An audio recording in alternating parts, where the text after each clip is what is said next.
Shalom, Israel. I'm Captain LeBron. Those who like school of the weekend, the commander Johnny Young, inviting all black Hispanic and Native Indians out to the 5th annual Fire Weekend. Shalom, Israel. Come to the Fire Weekend, man, in Chicago. Midwest Fire Weekend. You know how we get down. July 21st to the 24th, we're going to be in Chicago. Under the Midwest Mosque himself, captain of 13,000 North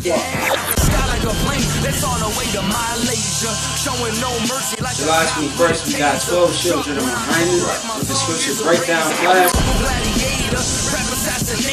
followed by Captain Daryat and Captain Katazal with Cross the Line Radio. You know what I'm saying? We got the Bantu Festival coming back. We got the election coming. We're going to kick off the election with Captain Ash, Captain Katazal, and Kazak Yad. It's going to be called Fort Columbus Camp. On the 24th of July, we're going to be doing the Black and Brown Unity Cookout. Shalom, Israel, to all my blacks, Hispanics, and Native Indians. From July 21st through the 24th, we're going to be holding the Mid-Fire Weekend.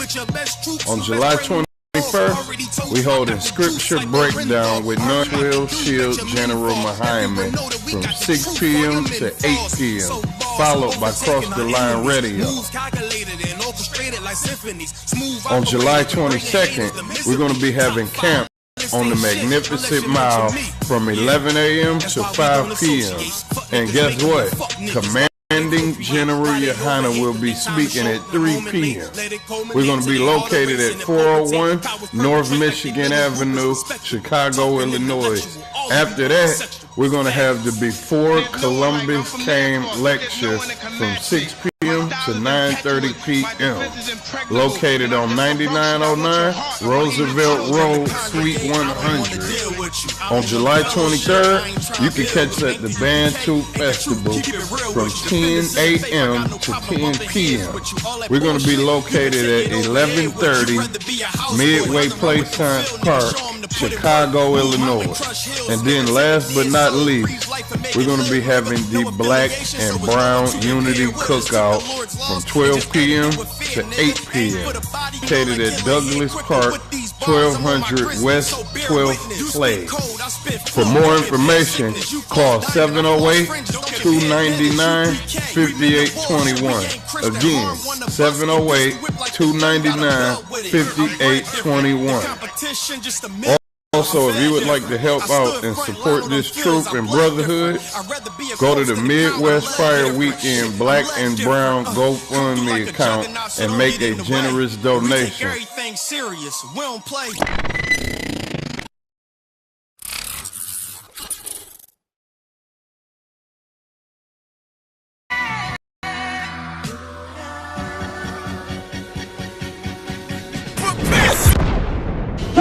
Shalom, Israel. I'm Captain LeBron. Those who like school of the weekend, the commander Johnny Young, inviting all black Hispanic and Native Indians out to the 5th annual Fire Weekend. Shalom, Israel. Come to the Fire Weekend, man, in Chicago. Midwest Fire Weekend. You know how we get down. July 21st to the 20th, we're going to be in Chicago. Under the Midwest Mosque himself, captain of 13,000 North July 21st, we got 12 children of Muhammad with the scripture breakdown class, followed by Captain Daryat and Captain Katazal with Cross the Line Radio. You know what I'm saying? We got the Bantu Festival coming back. We got the election coming. We're going to kick off the election with Captain Ash, Captain Katazal, and Kazak Yad. It's going to be called Fort Columbus Camp. On the 24th of July, we're going to be doing the Black and Brown Unity Cookout. Shalom, Israel, to all my blacks, Hispanics, and Native Indians. From July 21st through the 24th, we're going to be holding the Midwest Fire Weekend. On July 21st, we hold a scripture breakdown with none other than 12 Shield General Muhammad from 6 p.m. to 8 p.m., followed by Cross the Line Radio. On July 22nd, we're going to be having camp on the Magnificent Mile from 11 a.m. to 5 p.m. And guess what? Commanding General Yohana will be speaking at 3 p.m. We're going to be located at 401 North Michigan Avenue, Chicago, Illinois.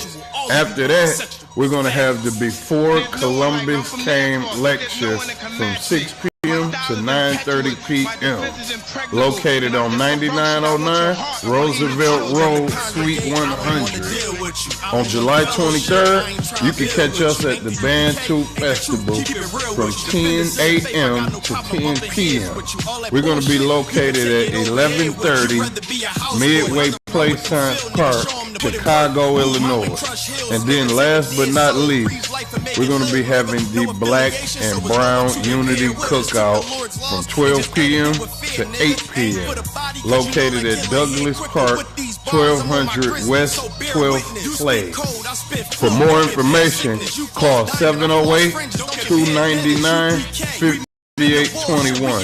Again, 708-299-5821. Also, if you would like to help out and support this troop and brotherhood, go to the Midwest Fire Weekend Black and Brown GoFundMe account and make a generous donation.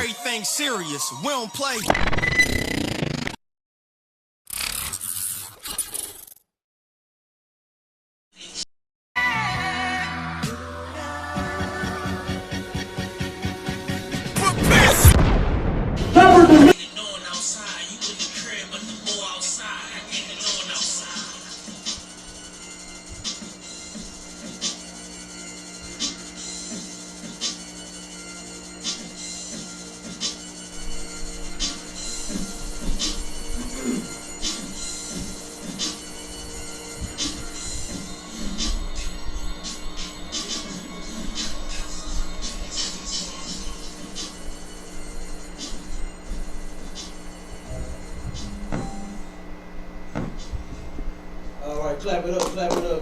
Get it on side, man. You understand? Oh. Video still playing. Oh, this is Sharpen the Sword Radio. I'm your host, Captain DeGaulle of the ISUPK. If anybody got any questions, we live, we on Clubhouse. Make sure that we got some. Yep, we on Clubhouse, and the topic is abortion should have never been a right, right? So we turn around and we catch us on Clubhouse. Oh, people that call in line.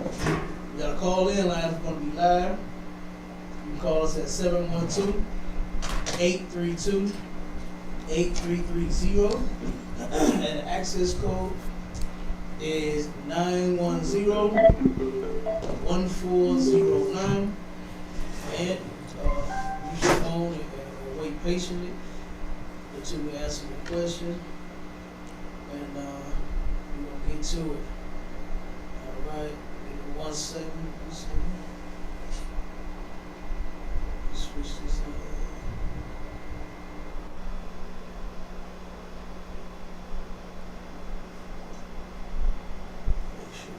Learn the game.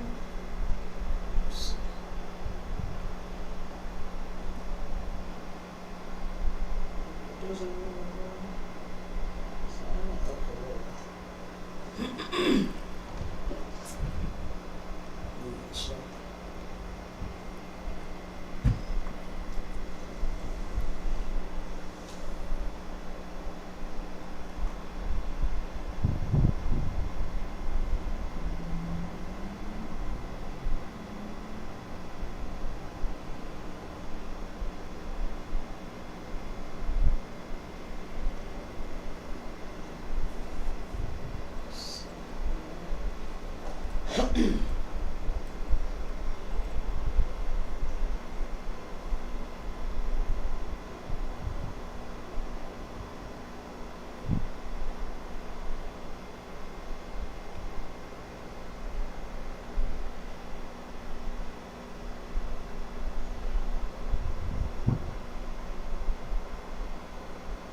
Let's get it on. Let's get it on, Rocky. Roe versus Wade decision. Man, come on. Like I said, that's more so like God against America. You know what I'm saying? Like, I don't know for what strange, reason the so-called white man, which is the devil the Bible speaks of, thought that his reign was just gonna last forever. Like, you gotta look at history. You know a lot of cats don't love history. You know that, Lamar? They love history, right? But they don't see the history where it all comes from. You understand? That part of history they miss for some odd reason. Right. The Most High is not happy with none of these places. Okay? With none of these wicked kings. Matter of fact, that's in the scripture. Give me that real quick. The ball. Give me that one. The eyes of the Lord is upon the sinful kingdom. Okay. It was in Amos, right? I believe so, sir. Yeah.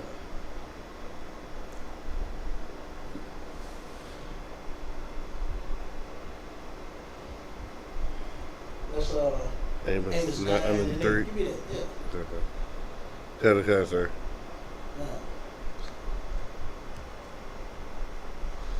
The book of Amos, chapter 9, verse 8.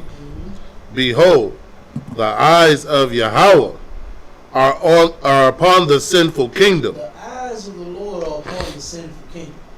Due to Christianity, they make you believe that the Most High is sitting up in heaven, took a nap. You understand? Right. He up there asleep, and he don't know what's going on. That is a lie. You understand? The Most High has always been and is always going to be in control of everything. Even when it's out of control. It looks like it is so far out of control, there's no coming back. You understand? It looks like it's never ever going to turn around and get better, but it is. And the Most High is going to make sure. Right. You understand? What he's doing now, it's a weeding out process. Okay? You turn around and you got, I guess, you evil Israelites as well. The Lord is getting rid of evil Israelites right along with the so-called white man. Right. You understand? So this is why it's important for blacks, Hispanics, and Native Indians to turn to the Lord and begin to keep his laws, statutes, and commandments like you've never done before in your life. Okay? That's like a word. Put that tissue in the throat. You understand? And that's how the Lord operates. He says that the eyes of the Lord are upon the sinful kingdom. Okay? Meaning he's watching. And does it get into what's going to happen with this sinful kingdom? Come on. Go ahead. And I will destroy it from all. Wait. You do what? Destroy it. Wait a minute. No. Not God bless America. Ain't what they say. It's just God bless America, right? I will destroy it. If the Lord is going to destroy this place. Why? Because it is such a sinful kingdom. Any and every sick and foul and nasty thing goes on here. And guess what? America does nothing about it. Right. You can sell drugs, you can use drugs. Even though he claims to be fighting against it. He's the one who brought the drugs here. Yeah. He is the one that put the drug. He's the number one dope fiend. Right. He does all the drugs. I remember the white boy I went to school with. This cat literally did all the drugs, man. And was trying convince me that getting high was such a good thing. No, I see how you are. You know what I'm saying? It don't look so good. Cause you nasty. Okay. You understand? All you do, you come to class high every damn day. You're nasty as all get out. You tell me of all the nasty things that you do while you're on drugs, right? It cannot be a good and clean thing. Right. You understand? So white people are the nasty, you know, and black people have become nasty because we want to follow them. We want to be just like them. When the Lord chose us to be separate from them. You understand? So the Lord said he gonna do what to this evil place out? I will destroy it from off the face of the earth. The Lord is going to get rid of the good old American way. It's like the do what you want to do thing. Okay. You understand? The to each his own thing. Right. You understand? What's some more of them sayings that niggas love? What's some more? Give me some more of them sayings that we love. So I can only God can judge. Only God. Oh, come on. Get Tupac one for that. Right. He landed something with the black community. Goddamn. That's everywhere, ain't it? Everywhere they using that, and they still using that. Only God can judge. Damn fool! When you go in the Bible, you don't want to get judged by God. Right. That's the last somebody on the planet you rather get judged by men and I. I'd rather get judged by Paul, Officer, Bond before the Most High judgment. Right. You understand? I'd rather these two brothers say, "Hey, Cap, you wrong. You finna judge you right now."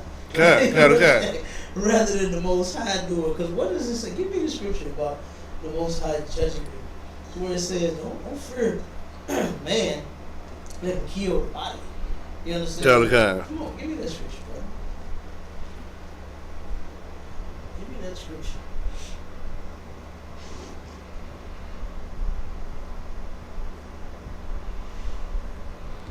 The book of Matthew, chapter 10, verse 28. And fear not them which kill the body. Don't fear them which kill the body, the man, right? The man has the right to judge the body. He can judge the body, right? He can turn around and kill you. He can put you in jail. He can turn around and make you pay a fine. He can judge you in a bunch of ways. A bunch of different ways, right? Go ahead. But are not able to kill the soul. He can't kill the soul. You understand? White man, he can turn around and kill your body. Like I said, he can put you in prison. Man, he put Negroes in prison for a long time, don't he? Yeah, right, sir. Ooh, we get it. What they say? Football numbers, huh? Salaki, Buck Rogers numbers. Come on, man. Futuristic. Come on. That's what I'm saying. We get. I know a brother that got 200 and some years, I believe. 200 and some odd years for murder, attempted murder. Actually, the dude didn't even die. He didn't even die. So he got lucky. 2. Good. One partner got life without plus 30. Yeah, like what you gonna do? Like what? You can't get out. You're not even getting out. You give him 30 more. Just yeah. You know what I'm saying? To give somebody 200 years, like you not even live that long. You know, like he's constantly proving a point with us. You know, he's constantly making an example out of our people. Right. But when is he ever going to make an example out of himself? You understand? Never. He's never going to turn around and bring himself to justice. You know, look at all of the murder. Now, I just can't understand how black people, Hispanic people, Native Indian people, these Christians of ours that go to church, how can you forgive them? How can you forgive them for the things that they have done, especially when they haven't stopped? Right? Say for instance, maybe. Let's just say for instance, maybe. When we went through slavery, he stopped. After slavery, when he freed us, he said, you know what? These are people. These are human beings. Right. And they should not be treated this way. Right. We're gonna judge them according to the things that they do, not because of the color of their skin, not because we hate them so much, not because, you know, the nigga got a piano and I ain't got a piano. You remember on that movie? He said, goddamn nigga got a piano and I ain't got a piano. Like, you supposed to have a piano? Right. Are you supposed to have a piano? Can you play a piano? Mr. White Man? You understand? But just because a nigga had a piano he was supposed to have a piano. The nigga was supposed to have one before he had one. God. You understand? Like, we the ones that invented all this stuff that they play with anyway. Right. You know what I mean? But they're supposed to have one before we do. So they're trying to run and come out our neck. Right? Hate us, kill us for that. Right? Because we drive better cars than them. You know how many luxury vehicles is in the ghetto? You know what I'm saying? Do you know how many BMWs and Benzos and Renzos and 20s and 22s and TVs and Beats and, you understand? Do you know that they hate that too? Okay. They hate the fact that we ride better than them, and then in their mind we on food stamps. You understand? And as a matter of fact, they're the greatest ones to get assistance. Right. They get way more assistance than we do. Okay. They cut our assistance short, way short. You understand? But because we on food stamps, we ain't gonna have no car. You understand? We ain't gonna have no piano. You understand? Same things still apply with these white people, man. It's never going anywhere. You know? They are never going to change. You know? Like, you like beat a dead horse asking so-called white man to change. Yeah. Because they never gonna do it. They are never going to do it. So come on with it, bro. And Salakia, like, why would they do it? Right? Like, what would be the motivation? Well, if they don't do it, they see what happens. When we put our communities together, right? We have better communities than they do. Our economics are better. We become the first class citizens because now we control the wealth. Right. Now we control the education. When we're allowed to educate our own children, I was watching one of these, like a little short documentary, and it was an Edomite that said integration destroyed the black economy. Now we've been telling people that for years, but as soon as I guarantee you, we put up that video where it has the Edomite saying integration destroyed the black economy. Oh, well, then that makes sense then. Right. It was, yep, it did. So this is the point. This is why they can't just let us do what we let us be on our own. They can't do that because we become the dominant race. We become the dominant people. Right. Absolutely. You know, and it's crazy that you said that because that is exactly how it worked. Since 1969, the ISUPK has been telling blacks, Hispanics, and Native Indians that you are the chosen people of God. Right. A few years ago, I can't remember exactly when. I think this was right before you came in. Well, you've been for a nice little time too. I believe it was right before you came in. A video started surfacing about a white man saying, "No, black people are Israelites. They are the chosen people of God." Okay. And then I saw everybody in the fake Israelite community, you understand, sharing their video, talking about, listen to me, he said we the truth. We know that. You understand? The ISUPK has been teaching it first. Before this white man even made this video. Right. Just a few years ago. But you won't listen to your brother. But you'll listen to the devil. You know? And people that claim to have come out of the Christian church into the truth, they still in the Christian church. You understand? They are still Christians, whether they actually go to church or not. Right. And what makes you a Christian is your beliefs and how you think.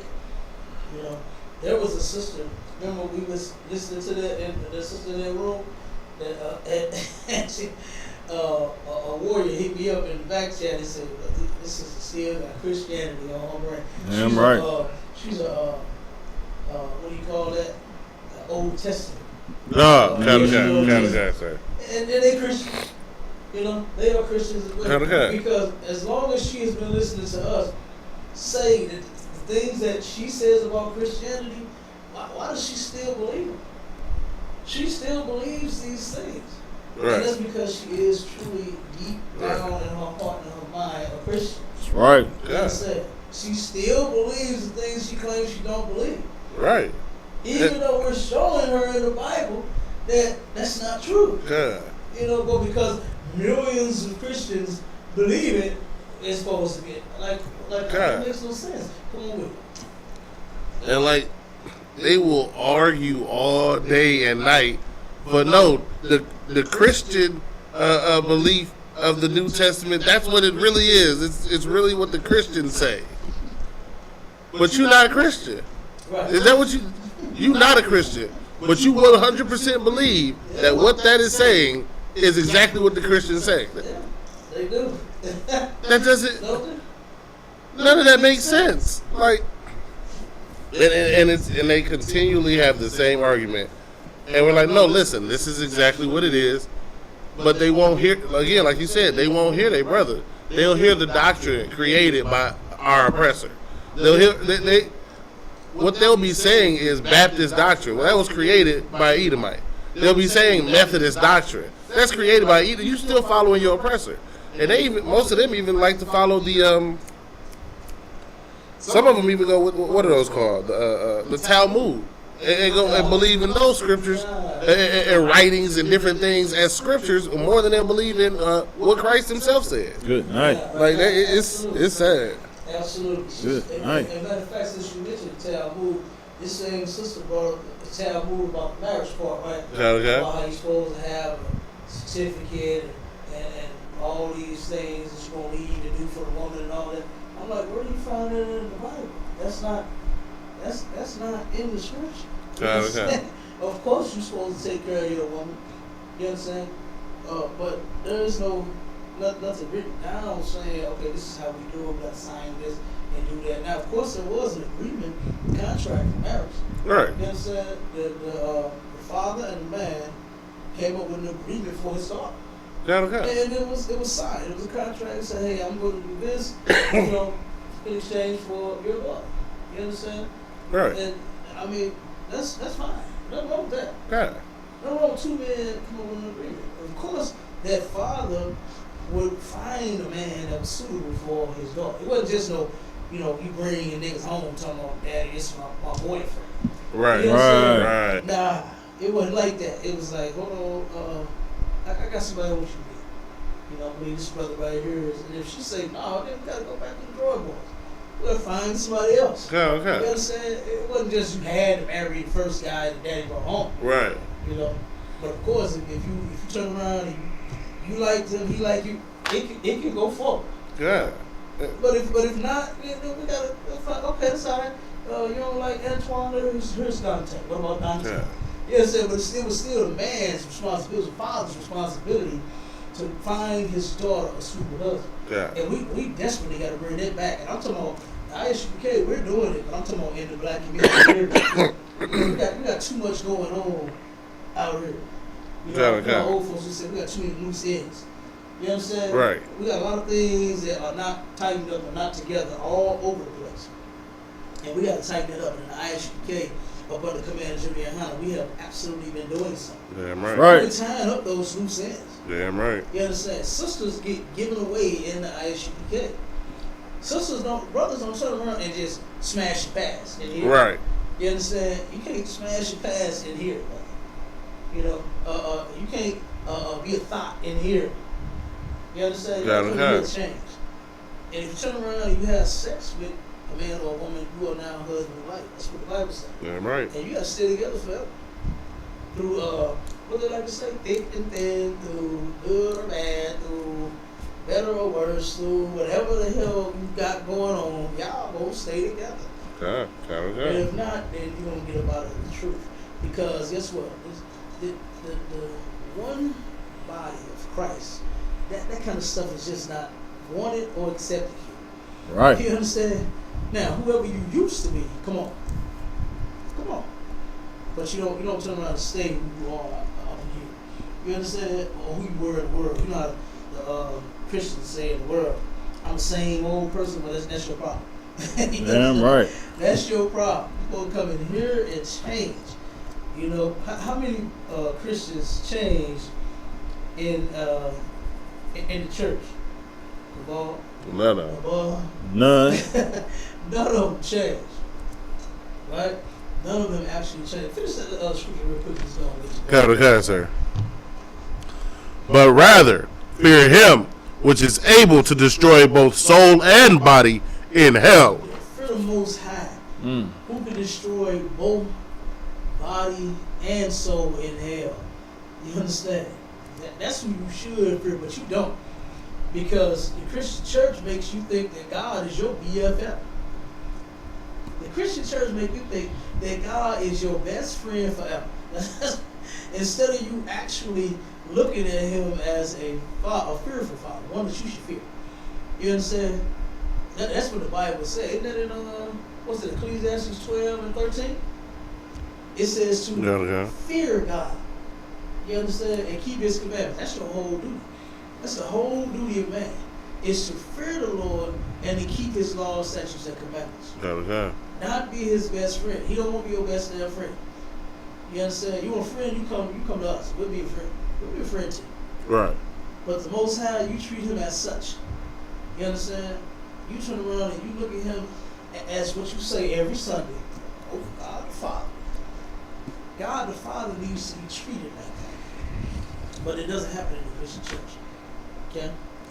So let's get to Roe versus Wade. Oh my. And how abortion should have never been a right. Where is this found in any book that this is a right of yours? Right. You understand? To turn around and abort / murder. Matter of fact, give me the definition of abort, Ron. Give me the definition of abort. Because a lot of people they don't seem to think that abortion means murder. And they don't think that that's what it means. But we're gonna show you today. Yeah. And while the brothers get in definition, go drop the background of Roe versus Wade. Why we even here? You understand how it even happened and why we are even here. Okay. All right. So at the age, let's see, what was it? So Norma McCorvey, who in the case was known as Jane Roe, right? She was trying to get an abortion. And actually, I'm gonna go ahead and use her own words, right? Let's see, where's it at? She voiced remorse over her part in the Supreme Court decision and said she had been a pawn for abortion activists. See, the woman who was used as and called Jane Roe, she never actually wanted to be a part of this, right? This was an entire political thing. This wasn't actually fighting for this woman's rights. This wasn't fighting for the right that she had been denied for. What happened was she had changed her reasoning for wanting the abortion because she simply wanted an abortion, right? But she changed her reasoning because it was illegal where she was to just get an abortion at will, right? And then and she admitted what she had done was wrong, but the anti-abortion, the abortion activists latched on to her case because they felt she should have been able to get an abortion for whatever reason she wanted to. Let's see here. Let me get the exact. Here we go.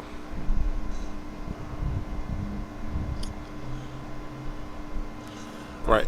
In her autobiographical book, McCormick said that afterwards she converted to evangelical Protestantism and became an activist against abortion. Against the abortion clinics. Let's see.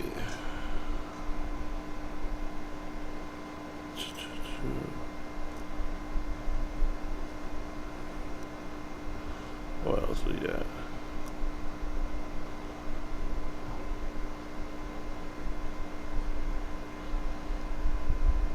Okay, there we go. Later in life, after remaining an evangelical Protestant and then later a Roman Catholic, she took part in the anti-abortion movement. And McCorvey then stated her involvement as Roe was the biggest mistake of her life. However, in the documentary, McCorvey said in what she called a deathbed confession.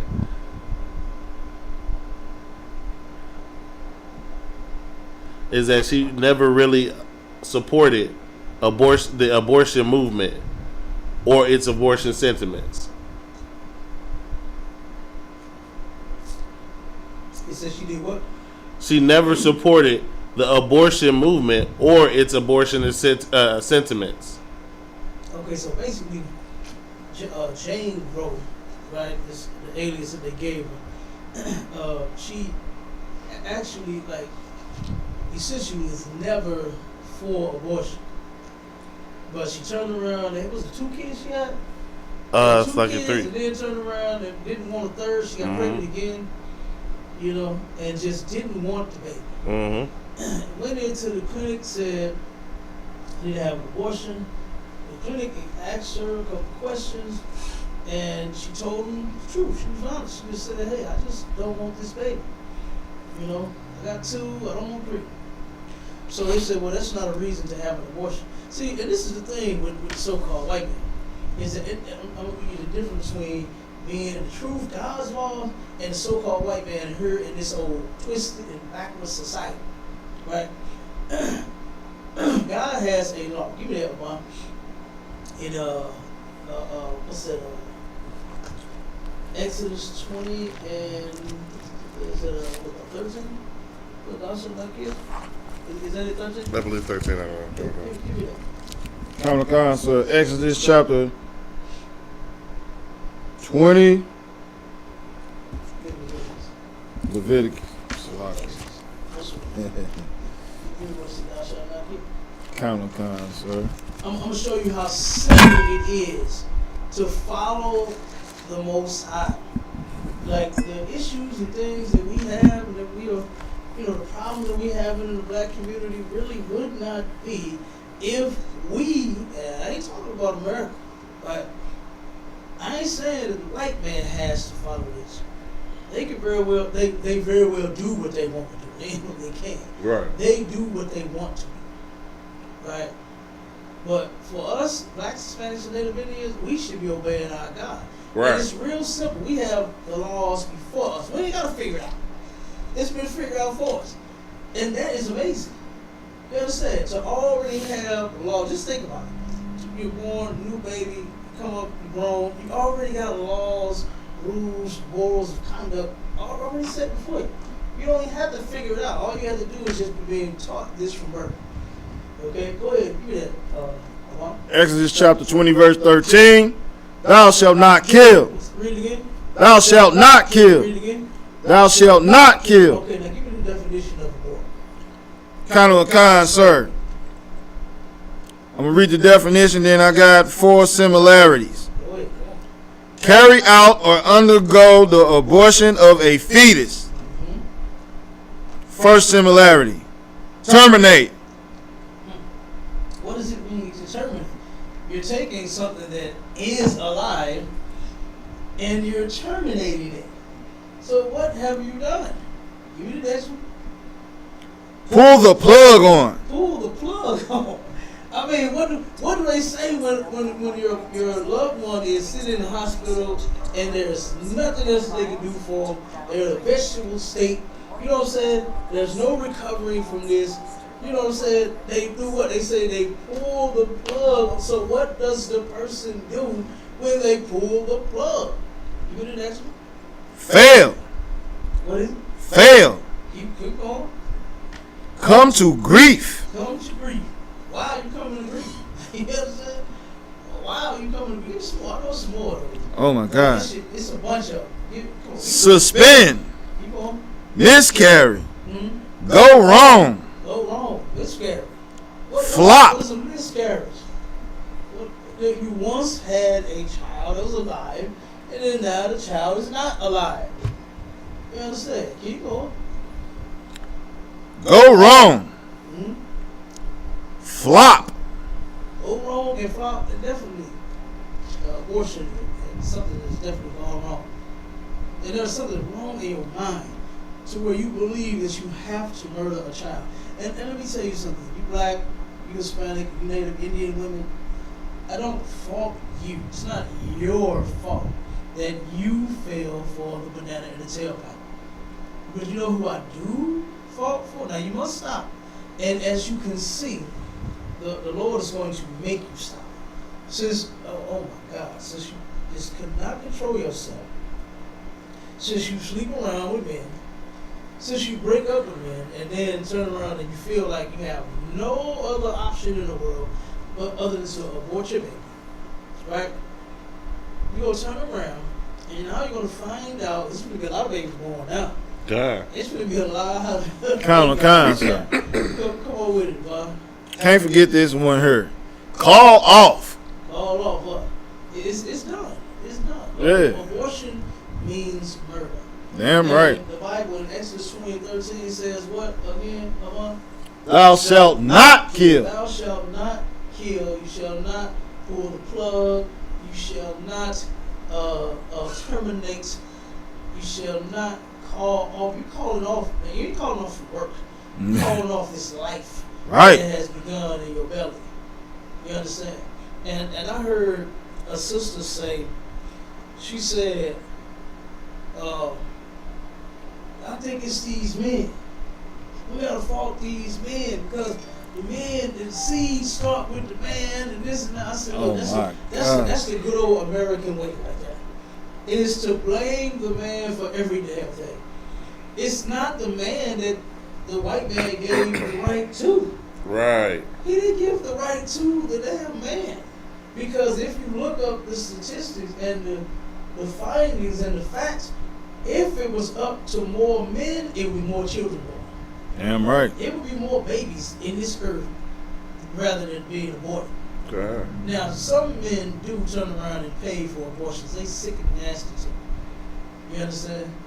They are just as sick as those women that want the abortions. But you leave it up to most men, you know, that's kind of weak too. Turn around, you got a baby. You know what I'm saying? You got a what they call a mistress or a side piece, side chick. What else they call? What's it called? The women on the side.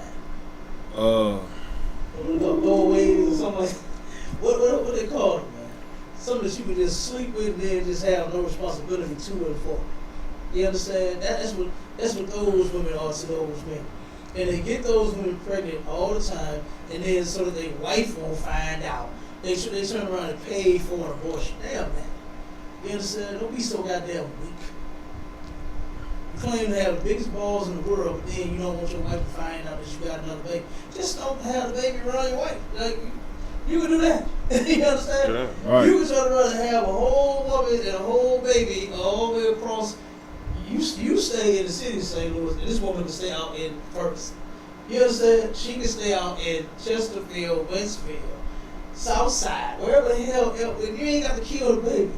Her and the baby of yours could live somewhere else, and you don't have to disclose this to your wife.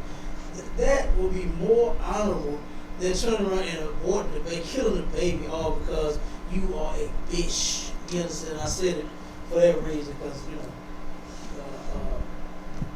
paradigm shift, we have youngsters listening. You understand? So we want to be, you know, so you know, you are a bitch. That's right. Turn around and pay for an abortion. That's weak. You understand? That is weak, and you are a coward for doing that. You don't want to be responsible for none of the women and none of the things that you do.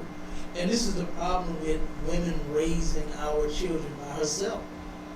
Because they both become weak. The women, they just go out and do whatever they want and then sleep around with whoever wants some, and then they're going to turn around and have an abortion and thinking that that's going to make it better when that's going to hurt the woman. You're hurting her anyway by not wanting the baby. Right? You wanted that box, right? You wanted that sex all week. But then now there's something about to come out of it, you don't want that. You wasn't ready for that. How about not being ready to have sex? How about put that on your brain first? Because guess what? Babies and diseases and all kinds of things come after that. So how about putting on your brain first, you know what? Babies and diseases come from having sex with the wrong people. Right? I might get a woman that I don't want a baby with. She might be crazy. I might not be ready. But like, what's one of the excuses? I'm not financially stable. God. You understand? I'm not financially stable. But you can take finances and go buy some condoms. You understand? You can do that. That's an option. You can turn around and take finances and go into the clinic and get some, what's those pills? You can get the Depo shot. You can get the, ring. Duo ring. Okay. You can get those pills. What's it called? Come on with it. Birth control pills. Birth control pill. Plan B. Yeah, you can get the birth control pill. Oh, as a matter of fact, that was one of the questions that we have. Is taking the Plan B pill lawful? Yes, it is. Because what the Plan B pill does is it kills and terminates the sperm. You understand? That's what it kills, and that's what it terminates. That's what it pulls the plug on. Pull the plug on the sperm. Stop the sperm from getting to the egg. You understand? So there's nothing wrong. That's just the same as, pulling out. You know, or doing something of that nature where you won't put the semen inside of the woman. She might want it on the back or something, on the stomach or something. I ain't trying to get nobody no idea. But just say. Come on with it, boy. And Salakia, the Plan B pill does not work if you're already pregnant. Right. That's how you know it's a difference. Right. Because it don't work if you're pregnant already. Right. You're already pregnant, and that pill is not going to work at all because it simply stops the sperm. It kills it attacks the sperm. You understand? Before getting to the egg. So taking Plan B, yes. That is lawful. It's not unlawful. That's like birth control. Say the couple says that they don't want children, right? That's fine. You can do that.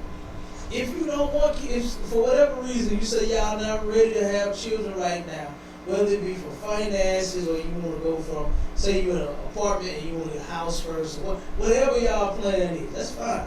There's no sin in that. There's no sin in saying you want to actually wait. To have children. That's fine. I want 20 of them right now. Right? That's me though. Yeah, right. That's right. I got 10. I want 10 more. But that's me. Okay? You can very well say, you know what, baby, let's put a little more money in the bank. Let us, get through this pandemic. You know what I'm saying? And make sure that we secure. We got we got a 1-bedroom, nice townhouse, but let's actually build up our credit a little bit, purchase a home, and get 3-4 bedrooms, something like that. Right. Then let's have a baby. Nothing wrong with that. Whatever your plan is, that is absolutely on you and your significant other. Right. Y'all can plan like that. But once that baby is already in that belly, ain't no plan, ain't no reversal. You understand? There is no reversal. Ain't no, I only make $13 an hour. Hey, you knew that before you laid down. Well, my company's scheduled to close, and you knew they were scheduled to close before you laid down. So guess what? At that point, ain't no change. Ain't no change in your mind. I know you think that that's a right of yours too, to change your mind. You understand? Certain things you just can't change your mind about. You know what I mean? Certain things there is no changing your mind. Certain things just is what it is, and it's gonna be what it's gonna be. Okay? And then the other question is, can a woman submit to a broke man? Yes. So submitting that broke junk ain't got nothing to do with it. Whoever you open your legs to, that's who you submit to. Right. You understand? That's what submission is all about. Not about your finances. You understand? Because think of how many women are with rich men and do not submit to them. Look at, who was that? Allen Iverson. I remember this. I can't forget it. They talk about how famous and how big of a baller this cat was and how much money he made. Records amounts of money. This dude made records amount of the money he made made as a hooper, you know what I'm saying? As a free thrower, as a three-point shooter, as a slam dunker. You know what I'm saying? This nigga made reckless amounts of money. And you know what his broad is? She still cheating on him with his broke ass stuff. Right. Right. His cousin broke his head. So what did money have to do with anything? Yeah. She gave the box up to a nigga that was broken in hers. You know what I'm saying? So come on, that don't mean nothing. It's a lot of women out here that claim you gotta have all this money to be with her. No, you don't. No, you do not. What Right. we need is morals in the black community. Right. If a woman is sleeping with a man, leave her the hell alone. You understand? That's what you should know first. If she's already with someone, and guess what? You know what? Ain't no what your man got to do with me. He got a lot to do with you. Because in the kingdom of heaven, he's going to be the one to chop your head off. Right. I'm bringing to him. Damn right. If I'm involved, Sir. I'm bringing to you. No, don't worry about this, but we're going to fix this for you. Ain't gonna be no sad brothers walking around mad because they want. Do you know how that makes a man feel? You know what I'm saying? It drives him to the point where he wants to kill you. Why do you think so many men put their hands on you when they find out you cheat? Right. It's easier said than done to say, hey man, just walk away, just let it go. You understand? But there is a spirit that comes up on the man that just drives him to the point where he just want to take he got your head, your body in his hand, like this. He want to turn around and just snap. You know what I'm saying? That's what he wants to do. Why? Because you actually belong to him. This nonsense about you don't have no papers on me, we not married. You know what I'm saying? All this nonsense, the things that we are following in this world is what's helping destroy the black community. You know? And guess what? If more women would know, and more men also, if we knew that sex was marriage, you know how much stuff we could clean up with that alone? Sir. You know how much we could clean up with that alone? The woman knowing that she belongs to that man? And guess what? That spirit that we want to take you and snap you into would never come over here because you would never cheat. Right. You understand? You would never cheat on this cat. You know? And it's a shame that happens. We talked about this a long time ago, right? This topic here about abortion. We stay on it because we absolutely hate ISUK. Right. And there was a sister that called into the conference and said that she had an abortion because she didn't like having sex with her husband, but she didn't want to leave him. So she was having sex with the side guy and had like 3 abortions. You understand? Because she just could not explain to this husband of hers that, hey, this baby may or may not be yours. She's sleeping with 2 different guys. You know, see, that's the problem. You know, you're just a whore. Right? You're just being a whore out here. You're not supposed to be sleeping with 2 different guys, number one. And then, like, our people cannot see and understand that we talk about DNA and we like to praise the white man for his test, but God has a DNA test in the Bible.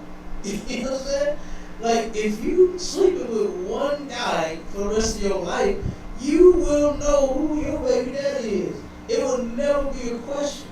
You will never have to go on paternity court. Right. You will never have to go on paternity court to find out who the father is. You sleep with one man, then you know. That's Daniel. What they call Daniel? Damn right, sir. That's Daniel right there all day long.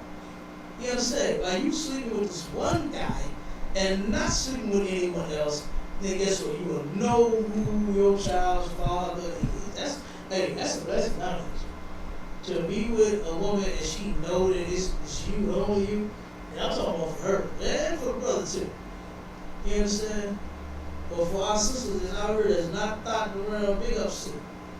You understand? I'm talking about sisters in the world. You know, because there are some decent sisters out there.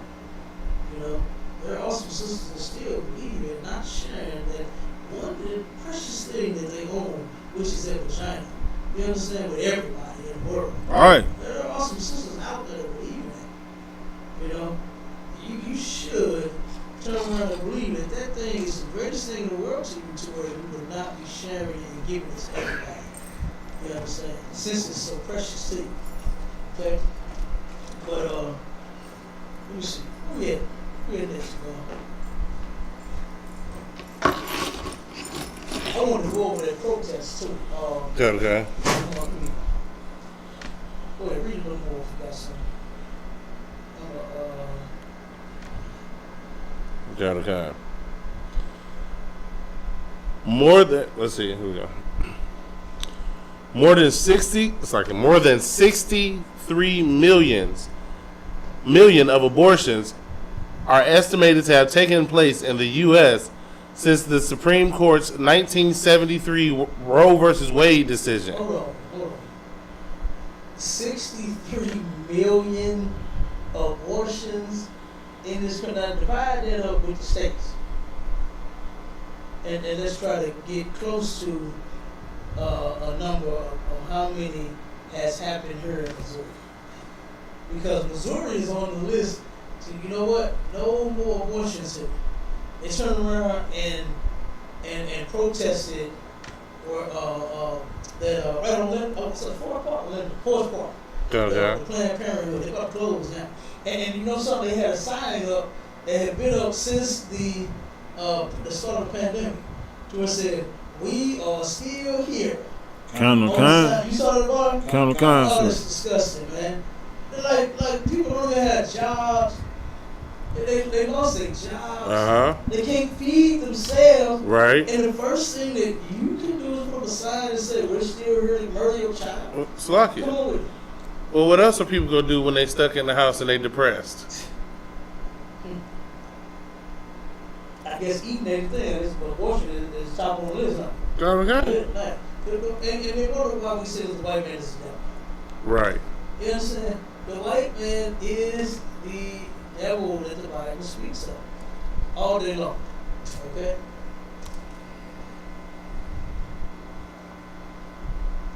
So 63 million? Okay, sir. God damn. That's a lot. Oh, yeah, and that. Knowing that black women abort 500,000 in this country. That's a year, over 500,000. In 2017, they aborted almost 1 million by itself, 800 and some odd thousand. Right? Okay. That should have never been. We talk about we don't have protection. Yeah, you murdering them all. You murdering our soldiers. You understand? Right. Also, the ones that's gonna grow up and protect us, you murder them. Just think about 800,000 of all. We have a whole bunch of little princesses and a whole bunch of little soldiers running around here. But you are murdering them. Come on with it, bro. Give me that number. So like I'm looking to see if I can find the exact one. Missouri. All right, here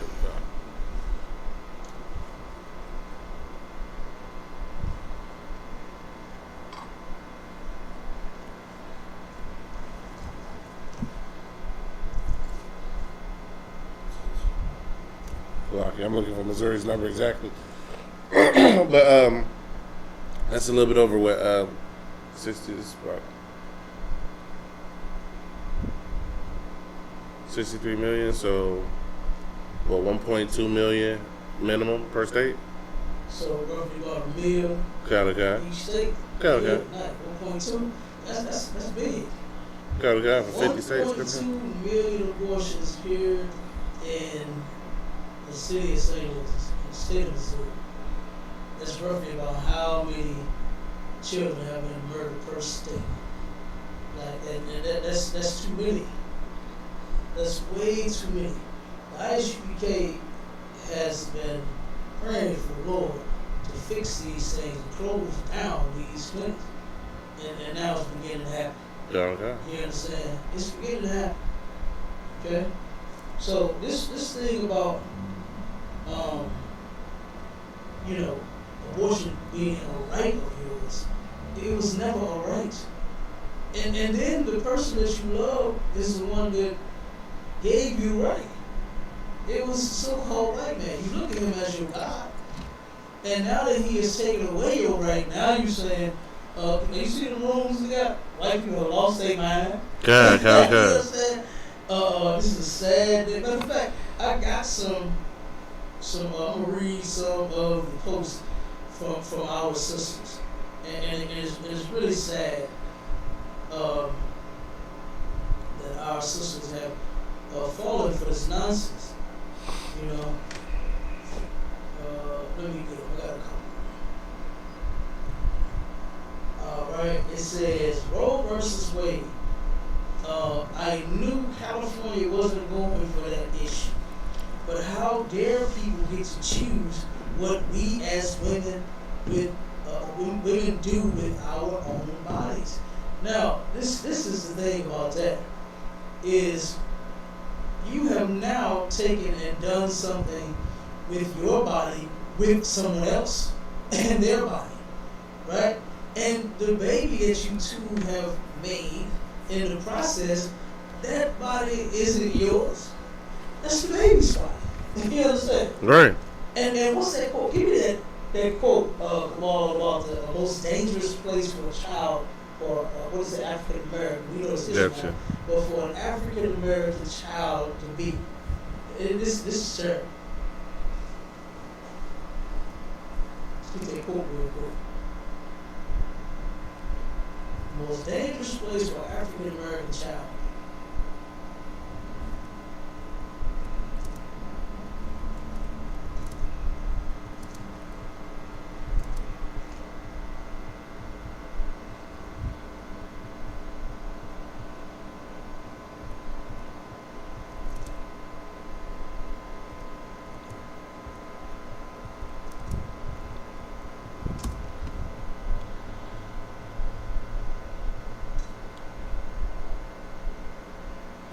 There we go. Got it? Kind. It says That's not working. the most dangerous place for an African American child to be is in its mother's womb. Is it his what? In its mother's womb. Is in his mother's womb. Why would that be the most dangerous place? See, you think that in your mind you've made up reasons why you shouldn't have this baby. You turn around and say, well, I can't afford to have the baby. I don't want the baby to come up poor like I did. The father's not around, so I don't want him to, my child to not have a father the same way I didn't have my father. You got all these different things that you have made in your head when the statistics show that the most dangerous place for a child of ours to be is inside of his mother's womb. And why is that? Because the child does not know, and at any given time it can be murdered by the mother. The mother can turn around and go into the clinic at one point, because they close them now. But at one point she can turn around and say, you know what? I don't want this baby. I don't want this baby at all.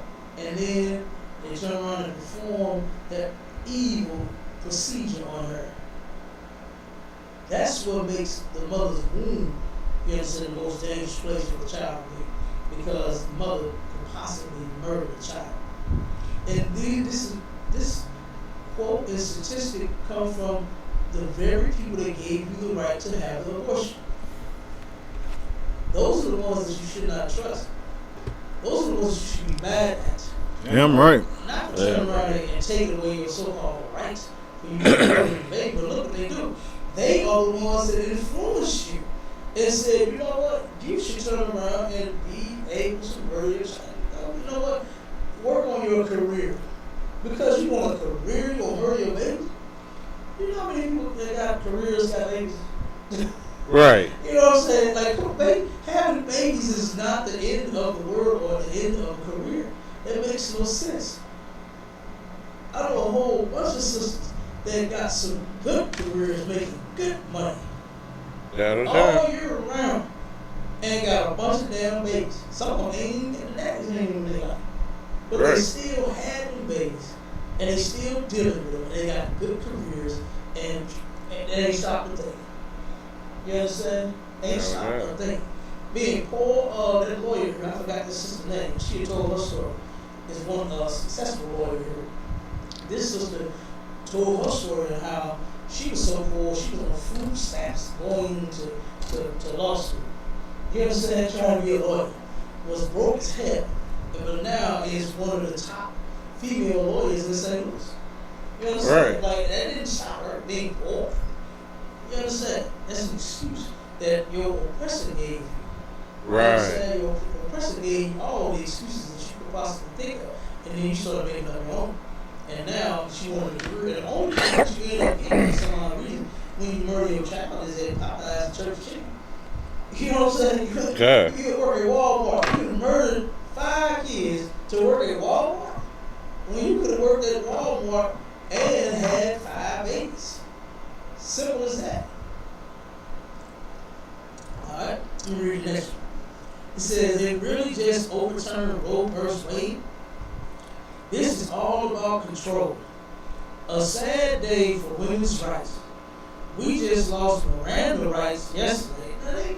That's something that I don't understand. Like, just because they don't read you your rights when they pull you over, like, what does that even mean? Like, I mean, you got the right anyway. You know what I'm saying? Like, like, that makes no sense. Like, you have the rights to an attorney and all that nonsense, and why you gonna blow your brains out with or without the right? He don't care. Right. So why is that? This is sad day because you lost the rights. When they pull black people over, they got it on their dash cam. Somebody got it on their phone to where they pulled you over, snatched you out of the vehicle for nothing, even if it's for a reason. If the reason is that you got a ticket or a warrant, it don't mean you're supposed to end up dead. But you will end up dead right there on the scene. With those rights or not. Right. Who cares? You understand? That is ridiculous. So like you said, it's just the reading of the rights. Right. The Miranda itself is a reading of the rights that are pertinent to you at this time. So they're just not going to read them to you. But you know you got a right to an attorney. You know anything you say. Like, that's popular culture now. That was put in place when people didn't know that was the law. Everybody knows you have the right to remain silent. Everybody. Like, they were made in a different time. Like, yes, you still have those rights, but they don't have to read you those rights. Yeah, they don't have to read it. They been stopped doing that. They been stopped reading them rights a long time ago. Why? Because they know you don't know your rights no way. Right. You know what I'm saying? They know you don't know. So they pull you over, beat you up, you know what I'm saying, do whatever the hell they want to do to you. You still go to jail. They have never once been brought to justice for any murders that they've done. Like the killers, when they pull you over, like, so who cares about them reading your rights? Right. You just murdered another innocent brother or sister. Okay? But they so were caught up on they lost their grand rights. When they didn't lose the rights. Like I said, they're just not forcing them to tell you that you have these rights anymore. And like you said, it was never even a law that they had to. Like, stupid. Okay? Then it says a week ago, Supreme Court just removed the right to be heard or fight a conviction if your attorney didn't represent you properly or had some sort of misconduct or negligence. You cannot do a thing. That ain't nothing they just saw. That's been happening. It's been a lot of conduct in cases. Lawyer didn't do this right. This didn't get filed right. You know, I mean, that has been happening for the longest. That ain't nothing to do. Not a week ago. You know what I'm saying? To where somebody did something, didn't put the paperwork, because you got to file the right paperwork. Right. That's what happens when you're in an unjust society and system. You understand? Unjust. When you are in an unjust system, guess what? You have to do it this way, and if you don't, guess what? This ain't even going to be brought to court. They're not even going to hear it.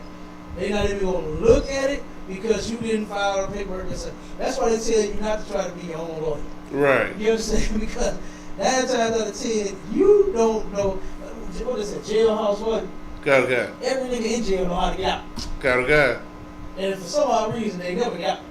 But they know how to get out. Oh, they can beat this case of yours, but they can't beat that case of theirs. Right. You know, that's why they say never do that. You understand? You're not going to turn around and beat the white man at his own game. It's just not going to happen. It's a game that he's playing. What blacks, Hispanics, and Native Indians should do is should never play this game. We should never be in the game of criminal. You understand? Come on with it, boy. You supposed to Like, I don't even understand why that's the whole thing. You can't appeal a case unless you have new evidence. Like, unless there's been new evidence or there's new technology that will overturn some previous evidence. You can't appeal a case because you didn't like the way it ended. Right. I didn't like what my lawyer did. I'm in jail, so I need an appeal. That's not how that works. Like, you have to have new evidence in the trial that wasn't considered. Like, right, absolutely. And you know most niggas ain't got no new evidence for nothing. right. You understand? The thing is that we just don't like the decision that came down. So we try to appeal and all this. So the point is that, you know, a lot of our people, this just shows that we still have absolutely no clue as to what we're talking about. You understand? We just saying things, speaking emotionally, when that doesn't go. Speaking emotionally just doesn't get it. You understand? You can't just be with your emotions. You gotta turn around and, like you said, come on, gotta come with some facts. Gotta come with some evidence. Okay? And then it says here, and it said, and this is a crazy time. Let's be aware and vote. State and locally. Now that's gonna fix it. You've been voting to keep your rights to an abortion since 1973. Since Roe versus Wade. And now that those rights have come to an end, now you want to be upset. Now you want to say the white man is going crazy. No, you are the one that's going crazy. Steady trying to push and enforce the law that was never should have never been a law. Abortion should have never been. You know, it began with white women back in the day that were the ones, you know, having all these abortions. You know, the hanger, that comes from white women. God. Like, that comes from white women and Dr. Coordinates in the alley. Kind of Come on concept. with it, boy. So, like, I don't know. Now, one sister that got no type of funds to be going to Mexico to get a back alley abortion. Right. That was never none of us. No, never none of us. You understand? It was white women. And then once Margaret Sanger found out that, hey, this is a way that we can exterminate that black race that they hate so much, she said, let's put it to work. And she did. She went to work and turned around and came up with something that has aborted, how many children you said? 63? 63 million people. 63 million babies since 1973. Since Roe versus Wade. Come on. That's a lot. When I was talking with Officer Abad, that's 63 million babies that died, right? Mm-hmm. Some of those babies would have grown up and had babies of their own. Mm-hmm. So how many lives did you really end in the past, what's that, 60 or 50 years? Mm-hmm. In the past 50 years, I mean, that's 500 million people. Because people have babies. You have 50 years of making babies. And you just took out 63 million. That's what I'm saying. Like, it's been so many people that this has affected. And what's that called? The butterfly effect. Mm-hmm. Right? One change here, it changes 8 other things down the road over here. Mm-hmm. Like you were saying before about if they just left us alone. Right? Well, yeah, but then if they left us alone, we'd be in the Jetsons age and black people would be running the planet by now. If they left us alone and let us do what we was doing. But they can't, because that was the only way to keep their power. Right. So these things that they do, they have ripple effects that we don't see, but they plan for it. Right? Like what Buffalo. We see, these crazy lone white gunmen going into a store and just shooting up our people, and we not understanding, well, our government has always used those type of people, and that black man in there was creating an engine that he could run his vehicles off of water on. So we just like, oh, they gotta stop. No, the same government you protesting to don't want him creating a end around their oil companies. Right. Salaki, if I may. Come on with it. Like the officer said, where he brought out the butterfly effect. Esau and these other nations have a butterfly effect, which is their hatred towards blacks, Hispanics, and Native Indians. It's hereditary, passed down through their children and their culture to murder and hate us. And like you said, Cal, with the Margaret Sanger, it just wasn't just a bright idea. She just one day popped up with, this is something that was passed down through the generations and was taught to her, you know. And she made sure that thing went into effect, like you said. And like you said, over how many billion of our babies? 63 million plus, like the officer said, man. Is our people died because of Margaret Sanger. Right. And Margaret Sanger turned around. There's a famous quote of hers where she said, it's better to kill the baby than the baby to come up and be poor. And who she was talking about? She was talking about our babies. Damn right. You understand? She wasn't talking about white kids. Okay? She was talking about us having the right to turn around and murder our babies. And you know who she used, who she said. Matter of fact, pull that quote. Tell the guy. Give me the quote of who she said would be the best person to push this idea on black people. Oh man, I can imagine right now. You already know. You know who she said would be the spokesperson for the abortions in the black community.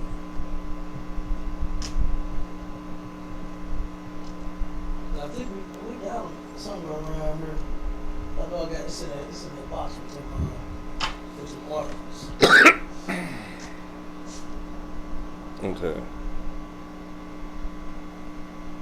You got it? Kind of, sir.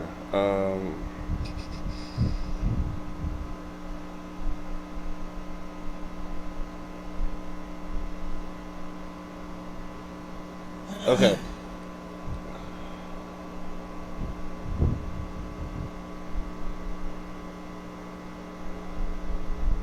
Here it is. She wrote, the minister's work. Hold it. How with this boy? She wrote, the minister's work. The ministers. What ministers is she talking about? Keep on. Is also important, and he should be trained. The minister should be trained. This ain't, like you said, this ain't nothing that she will, you know how black people wake up and hit a lick. Right. Black people just wake up, just be going to the store and hope to hit a lick. Just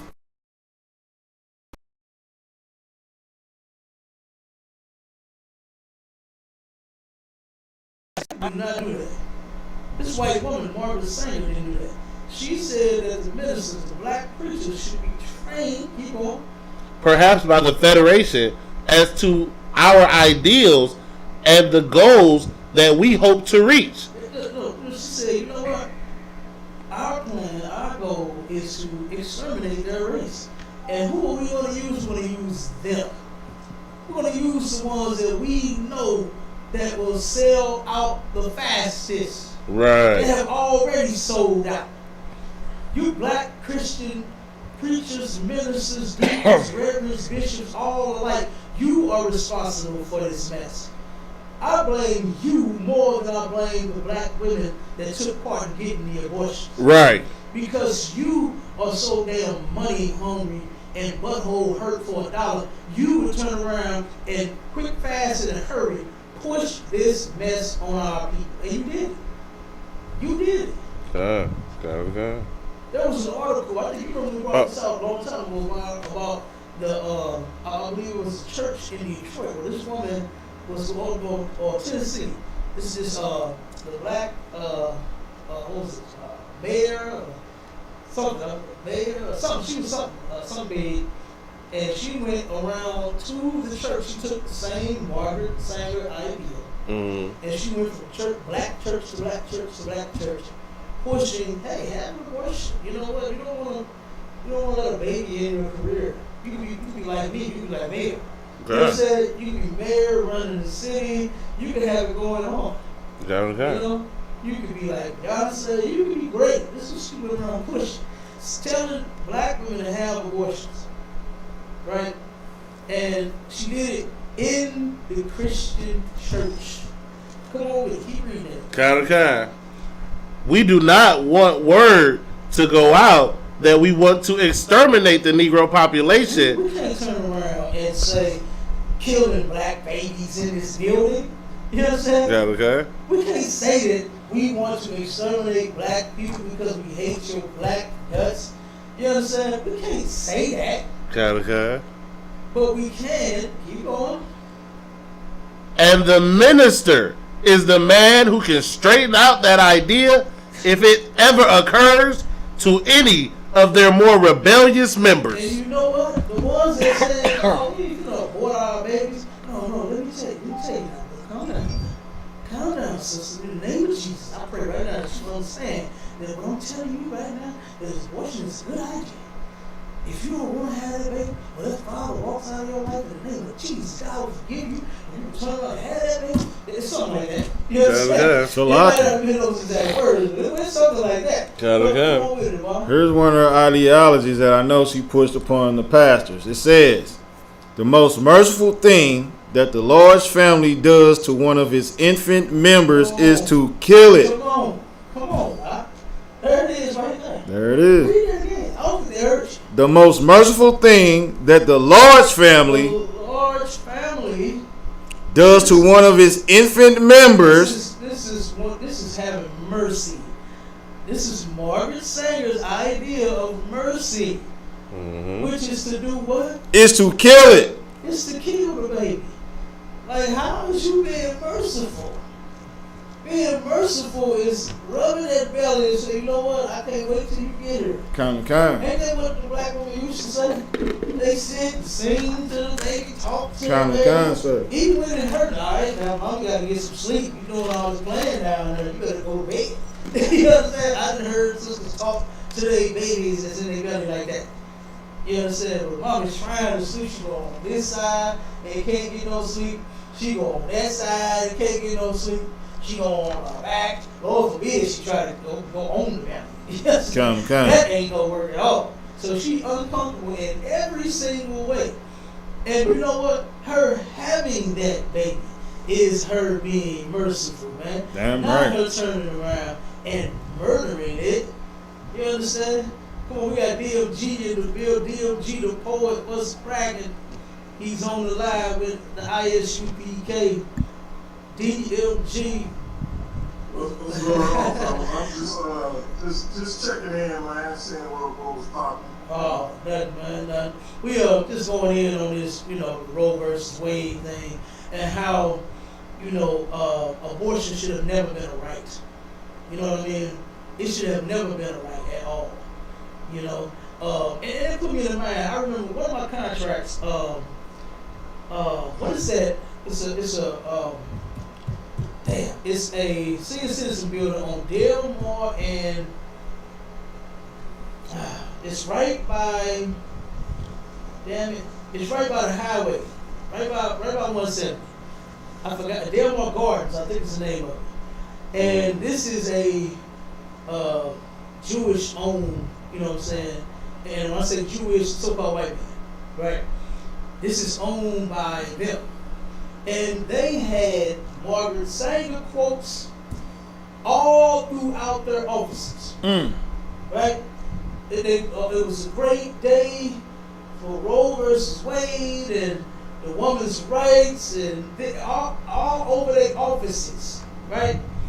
And because I think if I'm not mistaken, there's 3 towers.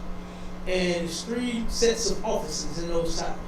And they praised and worshiped the hell out of Margaret Sanger in this, in that building. And the fact that a woman had rights to now abort their baby. Now, I was against abortion when I was in the world. Right? I had this contract a long time ago. And even when I was in the world, you know, I was against abortion. And I was just wondering, you know, if these are supposed to be God's children, like what they claim, why are they worshiping the fact that you can murder a baby? You know what I'm saying? And it wasn't until I came into the ISUK when I truly put it together. You understand? Is that the white man, woman, and child is the devil the Bible speaks of. Damn right. They all for abortion, especially when it was affecting us. Look, they don't care about sacrificing a few of their own to turn around and exterminate the majority of us. Right. You understand? They don't care about a few white people that go into the abortion. Hell, matter of fact, the abortion clinic started with white women. That's where it started at. You understand? That's who started getting abortions from the beginning. Black women wasn't going around murdering their babies. Even in slavery, like they knew that they had absolutely nothing. You talk about you don't have much now. You got food stamps, you got a little WIC, you know what I'm saying? You get a little cash assistance to pay your bills, you get Section 8. God damn, I know sisters paying $15 a month rent. Yeah. You understand? Damn. And then turn around and back in slavery, they didn't have anything. But they still wasn't trying to find a way to murder them babies. It's all they had was each other. That man and that damn child. They was doing their best to stay together. But because these preachers, like Cabal just read, you understand, was Margaret Sanger's idea was to use the black preacher. And if any of their rebellious members turn around and say, no, they don't want to have an abortion, they against it, the preacher would straighten it out. He would straighten it out amongst the members. You understand? And we got articles that we bring out all the time to where the people who get the abortions the most on the planet Earth out of everybody in every religion, even hoes on the stroll, prostitutes, and thoughts, and any damn body is the Christians that sit in the church, man. You understand?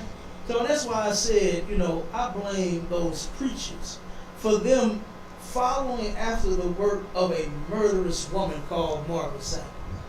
You understand? That woman turned around and plotted and planned on exterminating our race. Right. Those quotes of hers didn't become famous because she was murdering children in her family. Right. Exactly. It didn't become famous because white people picked it up and said, you know what? I agree. The youngest of them all in a large family has to go. That's a merciful act. Damn right. That's not what happened. Come on with it. It's another quote from Margaret Sanger.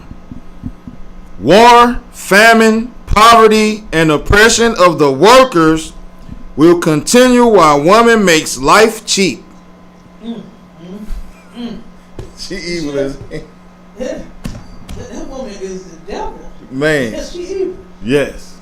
She looked evil. You look at her picture, man. And she looked like, what's that, the Wicked Witch of the West. You understand? Man. Straight up. You know, so that's what we talking about, DLG. The fact that, you know, it's going to be a lot of babies being born now. You understand? Because most states are against abortions now. They have ended it. Of course, they still have some that's open. You understand? That have not, you know, passed that law in their states yet. They're not going to turn around and just. You got to understand, the white man, he plays chess while black people are playing checkers and Connect Four. You understand? We think what's that thing we got the jumbo Connect Four thing everybody like that they rent from us in my house, my business. Yeah. That's what black folks are playing. Connect Four, white man is playing chess. Damn right. He strategically sits back and plans his moves. Don't think for 1 second that this is just by chance. And he turn around and say, you know what? All 50 states, or 52, they don't have to, you know, shut down now. You know, we're just gonna do some. Okay? So he knows what he's doing. Because guess what? He still has money to get. That bastard is greedy for money. And he wants to have all of the abortions that he can. You understand? We even got the article where they were secretly, they knew that this was going to come to an end. They knew that they were going to end up shutting down in most states. So you know what they started doing? They started building secret abortion clinics, mega abortion clinics. 18,000 square feet? The thing is almost 20,000 square feet. Now, mind you, they didn't make a facility to turn around and give people free health care where they can turn around and, if they sick or something wrong with them. You understand? To where they trying to house more people that are sick with diabetes and cancer and, things of that nature so they can work on the human race and try to fix them. They were secretly building a mega clinic to murder more Black, Hispanic, and Native Indian children. That's what they were doing, So, we just bringing this stuff out, and like I said, this is more so God versus America versus rather be Roe versus Wade. You understand? And I like the conversation because, the reason I say that, hold on, let me read what it is right now. So I can't hit the link that says my mic and stuff. Oh, man, okay. Don't have a cell or credit card. Nah, you ain't gotta pay to call in, bro. Just call in. I was putting the link in so you can hit the link and just come in like I just did, but you can actually call in to their show. You ain't gotta have no credit card or nothing, just use your phone. Oh, you know what they do, DMG? Some carriers won't allow the people that have their phones, they don't offer that service. So what they do is, so they'll make them pay. So if they say that, then don't spend no money for it because it's actually free. But some phone, I think it's T-Mobile. I think Metro. I think Metro PCS, you can't use a Metro PCS phone. I think T-Mobile, you can't.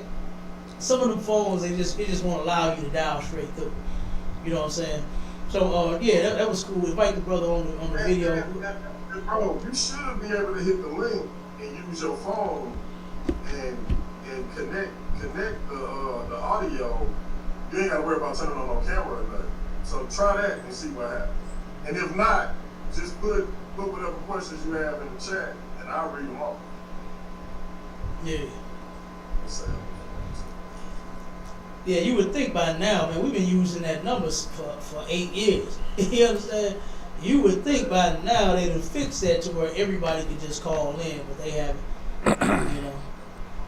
So yeah, and always if you ain't got one of the more popular carriers or something, like I probably wouldn't be able to call in because I got Metro.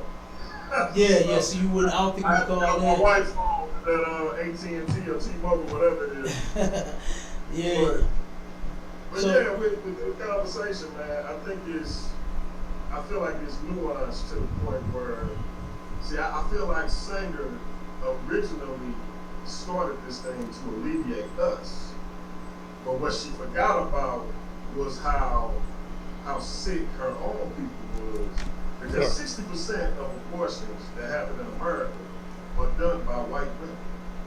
And so what she didn't, and what these white men didn't anticipate was they females was gonna be running to get abortions more than ours do, because we know they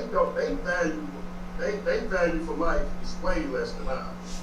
And so with regards to that, once they start getting abortions at the same rate and higher than our females was, then it's like with drugs. They put drugs in our neighborhood, and it's a war on drugs. But when drugs get in their neighborhood, it's a crisis. So now, we got to stop this. We got to repeal Roe versus Wade. Because y'all babies getting aborted. As long as our babies was getting aborted, nobody gave a shit. So, and that's how I feel about it. And I feel like this. As a black man, the more black babies being born, the merrier. So if it's a byproduct of this occurring, I'm happy with it. But I think it's one of those things where they did it for one reason and they repealed it because they people got caught up in it. Same way with drugs. You pump drugs in our neighborhood, and as long as it was only affecting us, it was good. But when it started affecting y'all, now it's an epidemic. Now we gotta treat it. Now we gotta take care of people. So you give a shit as long as black people was getting high and dying from this shit. Same thing with this. White babies start getting aborted. Now we gotta repeal this shit. So that's how I feel about it.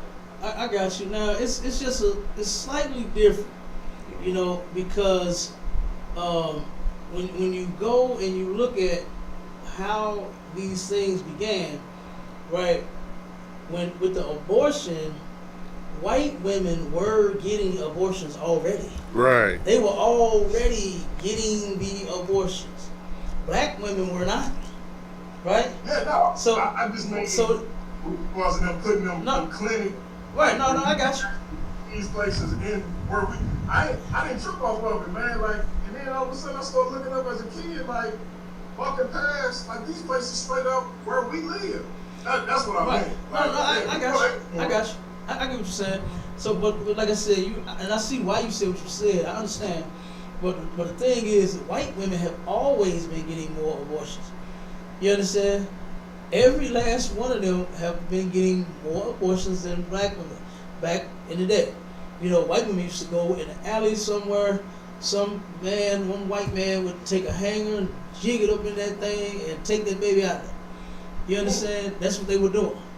Right? White women turned around and what is that article? I think you remember we read that about the abortion pill that they taking. White women in the UK was I believe they was dying from taking them damn pills, and they was urging them to stop. So they have always been doing it. Now the drug thing was slightly different. Like you said, now that it's in their community, now we need to fix it. It's a health problem.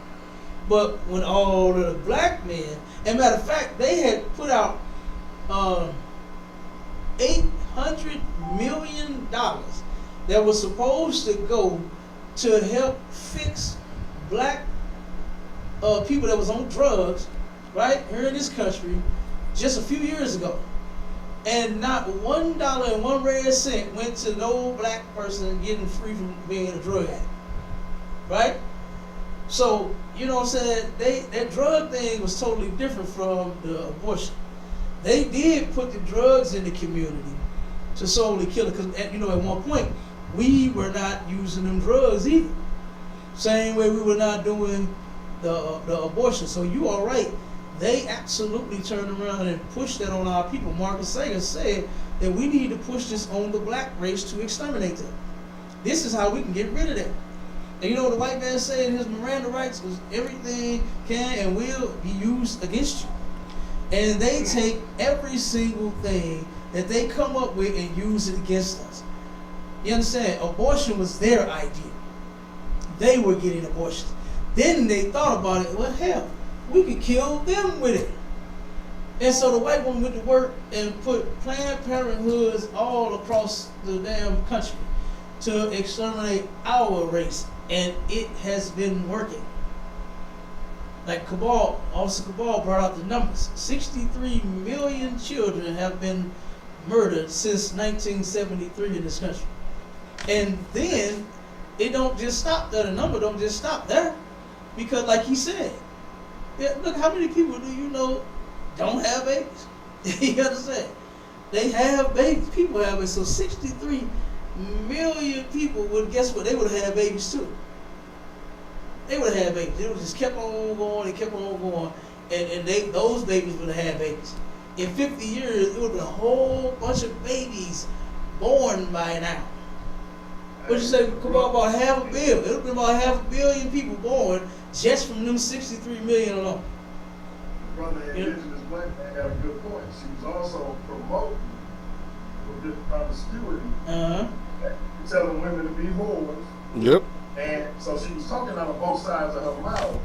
So you telling women to be whores, and then rushing them to the abortion clinic when they get pregnant. Like it's some diabolical shit. Man. Yeah. That's a snake. That's a snake. Right. And I gotta go cut my son hair, and then I know me and you got that couple. When we gonna do it? And y'all get through with this. yeah. As soon as we get through with this, Okay, we're gonna wrap this up real quick. I'm gonna jump back on, but I'm just gonna ask because that's a white woman, and I just want to ask you, Cal, what do y'all call a white man? The white man? The white people period. White people period. White.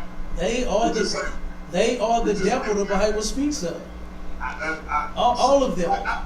For everybody that argue with that shit, the woman promoted promiscuity while planning abortion clinics in all of our neighborhoods. So she literally telling women, go be as freaky with as many men, as you sleep with as many men as you want to sleep with. You don't know what damn baby daddy is. And then I got the solution for you right here. So when the brothers say the white man is the goddamn devil, why the fuck do you want to argue? That's all I got to say. I'll be back in a minute. Yeah, right. And that is something that's crazy. I'm gonna let you roll too, Cabal. That is something that's crazy. Is that what she knew about our women is, guess what? They're gullible, right? They can be influenced by anything. Whatever sounds good to the black woman, she'll roll with it. You understand? Sometimes, and I'm not saying Margaret saying anything she said was good, but sometimes too much good information could be bad. Right. So what do you think about bad information by itself? You understand? Yeah. And how damaging it is for a woman to hear, like the song that who was it? The Isley Brothers made, right? It's your thing. Do what you want to do. I can't tell you who to sock it to. That right there is a destructive force. I'm not saying that the song was just so sinister. What I'm saying is that the words that actually have been told to black women is that it is their bodies and they can do what they want to do with it. Right. Who can tell you who to sleep with? Who can tell you, hey, it's like, it's not a crime in America to be a whore. You understand? It's not. That's nothing that's punishable by law. You understand? Okay. So hey, you can creep and freak and cheat with whoever you want to, and guess what? Nobody can actually bring you up on charges and say, hey, she cheated on me. Oh well, just find you another woman. You understand? Okay. That's what you can do about that. Find you someone else. So, to tell the black woman it's her thing, do what she want to do. You can't tell her who to sock it to. That's the problem with the black man. We have become weak in this place right here. You understand? And it is time for black men to get back in these houses and guess what? Tell these women what to do with that thing in her. And only sock it to you. Why would you want your woman socking it to somebody else? You know what I'm saying? Why you want your woman to knock somebody else's damn socks off? Right. You understand? Come on with it, Kamal. And again, that's just that we don't understand as a people how maniacal. Like this is why we say that the white man is the devil that the Bible speaks of. We don't understand that everything that they do is just to destroy us as a people, right? Like okay, she did that exact same thing right along the same time as the feminist movement, right? And you thinking they're offering you freedom when really all they're trying to do is get you to destroy your mind with the drugs that they're getting you to take, destroy your body by telling you to be promiscuous and then go abort the baby, and then destroy the future of your people because you done killed them off. Like this whole thing works together, and and once you start looking at it, you can really start to see like it takes planning. Right, none of this stuff is coincidence. None of this stuff is happenstance. Like, there's no way that all of this just so happens to line up right at the exact same time. and that's why we have to understand that we cannot trust our oppressor. We cannot trust our enemy for anything at any time, even if it looks like it might benefit you. Don't trust it. We need to get away from our enemy. We need to get away from our oppressor and join with our people, because everything they do just destroys us, even if it looks good. Mm-hmm.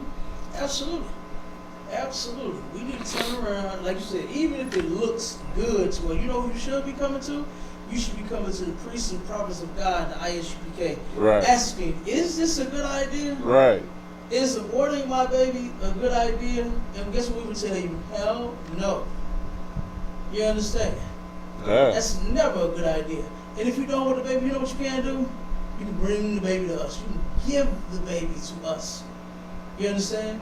Okay. And not give them to, you know, these abortion, not abortion, these adoption agencies, to where they're going to give the baby to two sissies, and then the two sissies will be molesting the goddamn child. Right.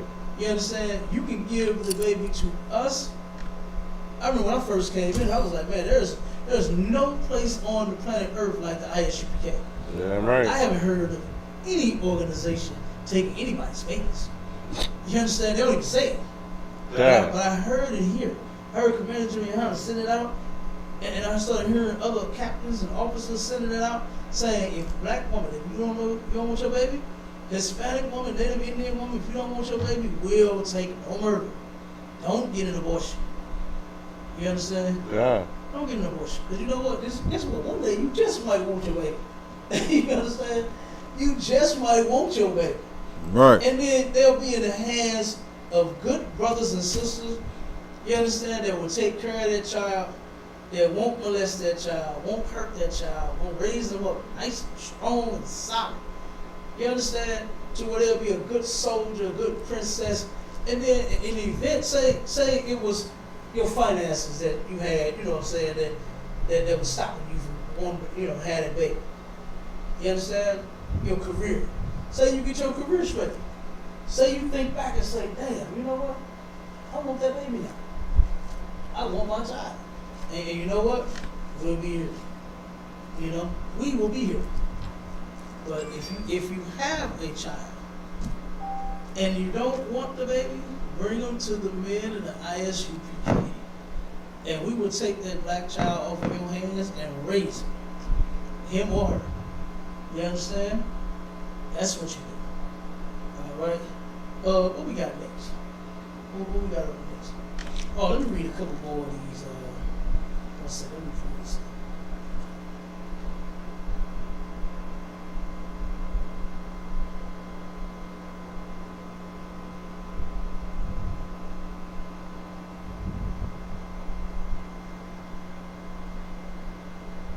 All right.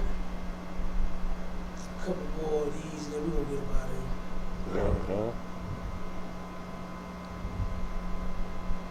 The sister said to vote, vote, vote. You understand? That's gonna solve the problem, ain't it, Devon? Vote, vote, vote. State and locally. Get out of here. You understand? Voting ain't finna help fix this problem. Right. Black people have a moral problem. You understand? That's our problem, man. Damn right. We have a problem with following moral. The right to have an abortion is not a moral. You understand? The right to be a whore, like what Margaret Sanger was pushing on black women. Why do you think they made the movies like Pretty Woman and all of that? They turned around and turned the white woman out first. They let her be the whore that she actually is. Right. They let her be the whore and the thought that she actually is, and then put it out there to dress all, funky and nasty and, mini skirts and fishnets and all this, and then guess who started doing it right behind that hoe? The black woman. Mm-hmm. Okay. And now the white woman has covered up, went and bought her a damn minivan, now she's a soccer mom. And you out here hoeing all over the place. And you can't help yourself. So like I said, white people don't care about sacrificing a few of their own. In order to do, the goal is to get you to murder your babies. Right. That's the goal. They don't care nothing about a few white women that murder their child. Hey, that's on them. You understand? They don't care nothing about them doing that. So to sacrifice a few of their own, man, look, they love it as long as you kill the majority of yours. Come on with it. And those numbers are extremely deceptive, right? like DMG said, oh well, 60% is white women killing their babies. White women ain't, black women and white women ain't 50-50 in the population. Right. So if 12% of the population is committing 40% of the abortions, that's a greater number in that community. Right. Like it's more of us by a percentage. Yeah, there may be more total of them. That's true, but it's 20% of us and 6% of them. You see what I'm saying? The trade-off. We look at flat numbers and we don't like. That's what I'm saying. Our oppressor plays the long game, right? They look at different percentages down to the fifth decimal of a percentage point. They checking every little number, and they working that out over decades. We try to figure out how we gonna figure this out for the next week. Right. And then already got your whole community remapped and replanned out for the next 20 years. You don't know where your kids is gonna live, but they do. They know exactly where your kids is gonna live, what neighborhood and everything. Yeah. You got it all planned out. Yeah. Here's another one that says, and today I'm scared for my daughter and all the women. Overturn Roe versus Wade. Like, what the hell are you scared for? I mean, so that's the end of the world? Like, why not say, I don't want a baby, therefore I won't have sex with anybody? Why not say that? Why turn around and say, well, hey, I'm going to have sex with everybody. If I don't know who the daddy is, I'll have an abortion. If the daddy don't want to be with me, I'll have, because I'm a whore, and I'll have an abortion. If, whatever the reason, like why choose the second route versus the first one? And just say, you know what? I just won't sleep with nobody. I don't want children. That's your right. And that's right. You understand? Not abortion. Abortion is not a right. That's right. You have the right to turn around and say, I don't want any children. And you know what? Nobody forces any of that. When I talk to my brothers and my sisters about, because everybody is just so amazed about me having 10 children. Like, damn, Cap, you got 10? Yeah, I want 10 more. Every time the conversation presents itself, I say that. That don't mean that my brothers and my sisters, they want 10 children. Yeah. That don't mean that. And I don't say, damn, bro, you ain't got 10 kids? What the hell wrong with you? I don't say that. You understand? Because guess what? That's their right to have as many children as they want. If they decide that they don't want none, guess what? I'm cool with that. And they my brother and they my sister. And not one time am I gonna look at them like, hey, we ain't have a baby yet. Sure. Like you only your youngest is 2 years old. You ain't had no boy since then. I don't say that. Good. You know what I'm saying? I don't even think about it. Because guess what? That's on my brothers and my sisters. For them to have as many children that they want in their family. Right. That's on them. That's their right. But it's not their right to turn around and have an abortion. You understand? Abortion was never a right to begin with. Well, the reason they can't say that is because what you have to understand what you're asking. You're asking, why can't Christians be disciplined? That's what you. If you don't want a baby right now, just don't have sex. That takes discipline, right? That takes some forethought. That takes some planning. That takes some delaying satisfaction.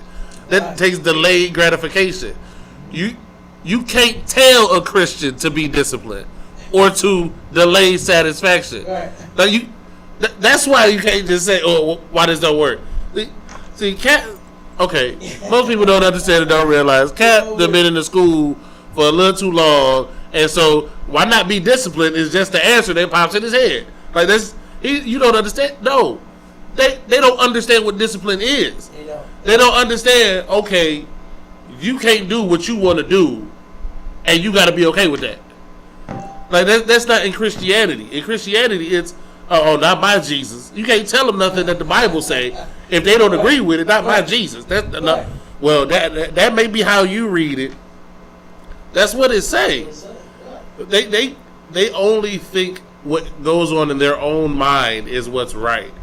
Right. So you saying that they can't abort a baby? Of course they can have sex and not be with that person and then go kill the baby. Because why would I want that to mess up my life? I mean, they're my choices and my decisions. Right. Why should that change how my life is lived? Right. Even though you decided to lay with that man. You decided not to have contraceptive. You decided not to get a plan B afterwards. Right. Like you, before, during, and afterwards, you have the chance to stop a pregnancy. Right. You decided not to. Right. God. So now you're pregnant. Now you want to kill that baby. Yeah, absolutely. And you know, let's just be adults here. Let's just keep it real. What's the other one we said? Keep it 100. Okay. You know what I'm saying? All of that, right? Sex is enjoyable. Yeah, Okay? right. And guess what? Most people do not like. Everybody I know don't like condoms. You know what I'm saying? Everybody I know, you understand, loves to rest in that thing. You know? And here's the thing about that. You could, guess what? It was created for you to enjoy. We were created to enjoy one another. But here's the thing. There's this thing that you said, that the Christian church will never teach our people to be is responsible. Right. You're not some goddamn child to where you just in the playground, you just get to run everywhere, and you stop when your mom or your daddy tell you stop. You understand? It's time to go, right? God. When you go to the playground, you get to run and play and have fun on every damn thing in the damn playground. The monkey bars, the jungle gym, the slides, all of that, right? What's the other thing? The carousel. Yeah. The little rocking horse. Y'all remember them? Why was them damn things so fun? All you did was you and somebody else just sit there and rock on it. That thing was fun as hell. You know what I'm saying? Couldn't wait to run to that thing. Somebody else. You get disappointed when wasn't nobody else there to jump on with you. You know what I'm saying? But jumping on that damn thing and rocking back and forth was fun as hell. But you're not a goddamn child, man. You understand? You are an adult. And if you want to enjoy that woman, guess what? You can. Right. Enjoy that woman. Have fun. That's even in the scripture. Give me that in the scripture. What's that? Not wisdom, Solomon. Song of Solomon. Solomon 5. No, Proverbs. Where it said enjoy her breast. Okay. Give me that scripture real quick. And then we're going to see if you brothers got something else y'all want to bring out and about it. Okay. I believe it's Proverbs.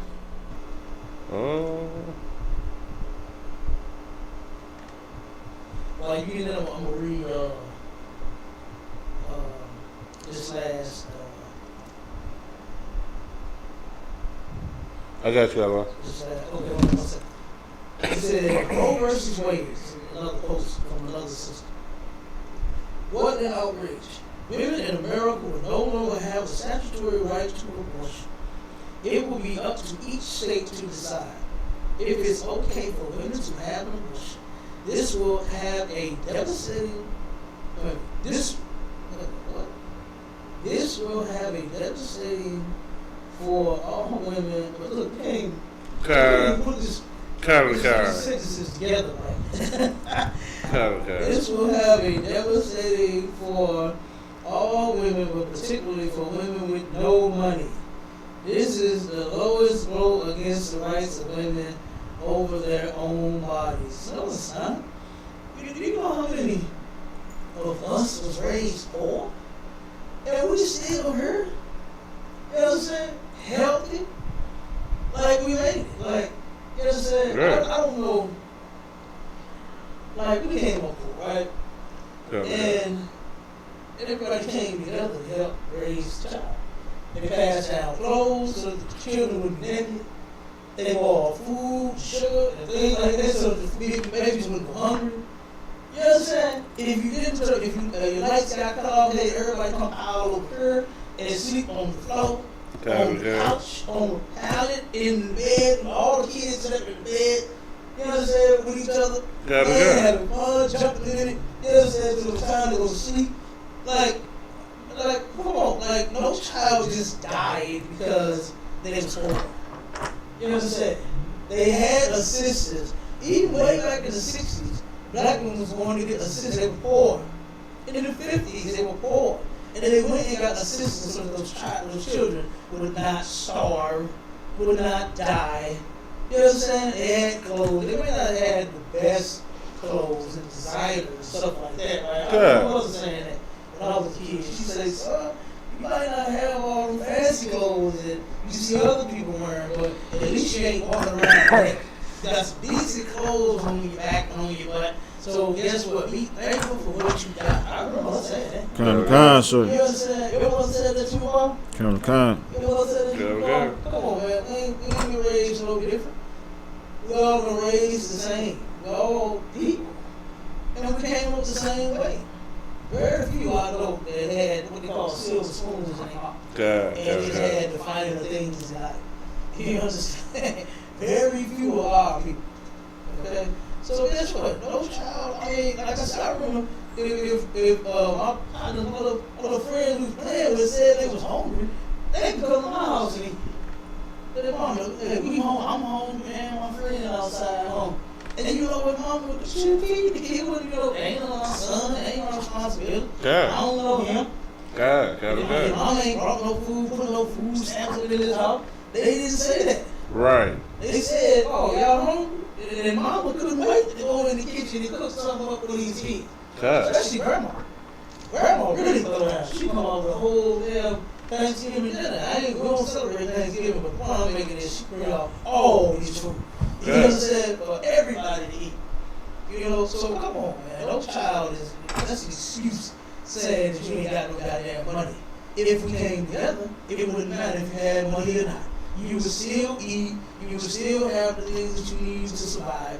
You would have food, you would have shelter, you would have clothing, you would have the necessities in order to live through this life. We all came together, stop being so goddamn selfish. You know what I'm saying? We can turn around and make it through this hell. We can make it through this hell. But because you want to be selfish, you want to be by yourself, you want to do it, you only want a nice job, a nice car, a nice house for you and your kids. That's why you ain't got nothing. You know what I'm saying? That's why you ain't got nothing. Okay, the other races of people, they know that it take all of them in order to make that thing happen. Everybody ain't gonna be on the same level. They know this.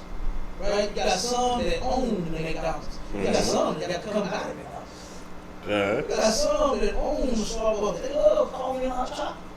I love hot chocolate. Our ribs love coffee, right? Somebody got to come buy the hot chocolate. Quick Trip has the best hot chocolate in the world to me. So you know what I do when I want hot chocolate? I go to them. They make the best. And I pay my little $2-3 for my cup and I'm done. That's just how it works. Everybody ain't gonna be on the same level. Nobody's gonna turn around and just everybody rich. What the hell is that? You know what I'm saying? Right. It don't work that way. It don't work that way. Somebody got to buy from the rich. The rich turn around and put out product and have it, or whether they doing it or not, say, you know, in this country, they turn around and stole it from everybody. And then now they sell it. You know what I'm saying? Somebody come up with a good invention, the white man, hurry up, jump down on it, steal it, get a pack to it, and then that way you don't have rights to your own invention. You know what I'm saying? And then he turn around and sell it. That's how they do it. In a righteous kingdom and society, we ain't gotta steal nothing. You know what I'm saying? You can get your product out there, you can always make money off this. Damn right. You got an invention, guess what? I got the money, let's get this thing in work, I get a certain percentage, you get a certain percentage, and we all get paid. It can work that way, but not in this society. Right? So, but like I said, we turn around and we gotta know that the things that this society has been pushing on us and our people for the longest, it has never been good. That's right. It's never been good. You understand? Even though right now today they got this mega clinic. Are they finished with it? They finished with the mega clinic, right? And you know what they have not done though? They have not made a mega clinic turn around and see and treat poor, black, Hispanic, and Native Indian people. That's right. The free clinic that's down the street, right? Over to Martin King, the free clinic that black people go to. You still have to, even if they subscribe you meds, you gotta pay for it. Yeah. How do you expect for a poor person with no money to pay for anything? You understand? And that's in the Bible as well. We're supposed to look out for the poor. In the ISUPK, we do. But in this country, they don't. In America, they don't. They made a mega clinic to where black women can abort more babies if they want to. You understand? That is ridiculous. That's sick. That is sickening, man. For that to even exist, to where you don't have a place to where you can go get help. Right. But they do have a place. Even in the hospitals, Barnes Jewish, it took everything, and I snapped on this lady. The reason I held back was she was a sister, and I realized that she was doing her job, right? Okay. But I went there, and then I was about to go there even more, right? Because they asked me, my two youngest children, they asked my boys, they never asked me to my girls. They never said a word about the girls, right? When the girls was born, oh my gosh, she's so beautiful, man. Look at your little princess. Look at your little baby. But with my sons, it was always something wrong with my sons. And that's because America takes after each other. They want to murder the sons.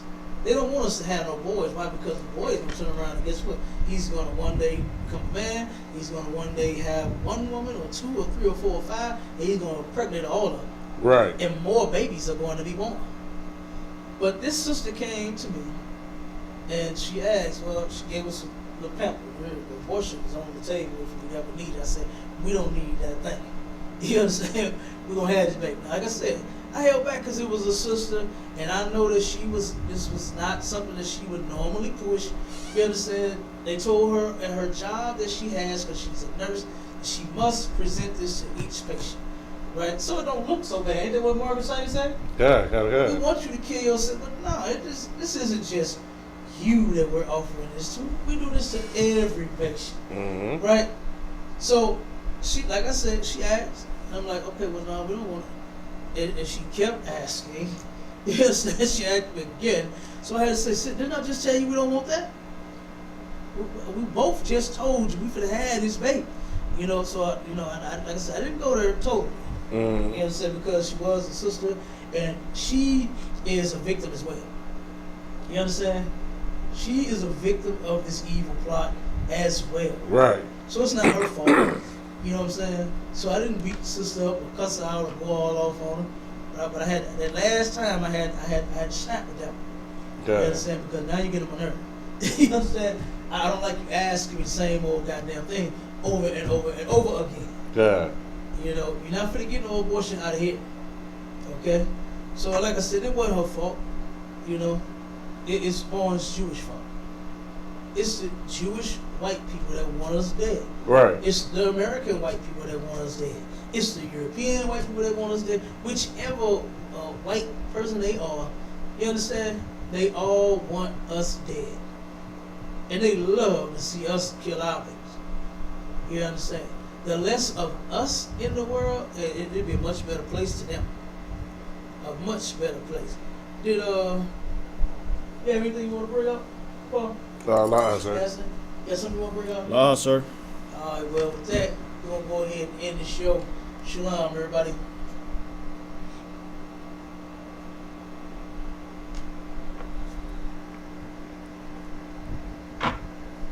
That's crazy. Some guy in Virginia was at McDonald's